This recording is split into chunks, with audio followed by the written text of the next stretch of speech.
No, mga ka-DIY, meron ba kayong ganitong klaseng basket na hindi na sagad na rito eh. Hindi na umiipit ng sagad. Ganito lang gawin nyo. Tanggalin nyo na to. Pwede niya.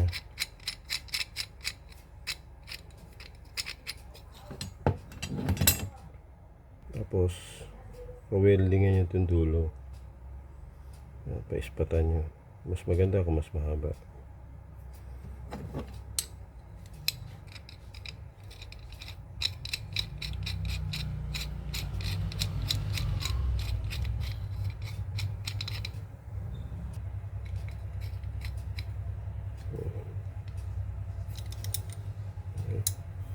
May ikot na siya.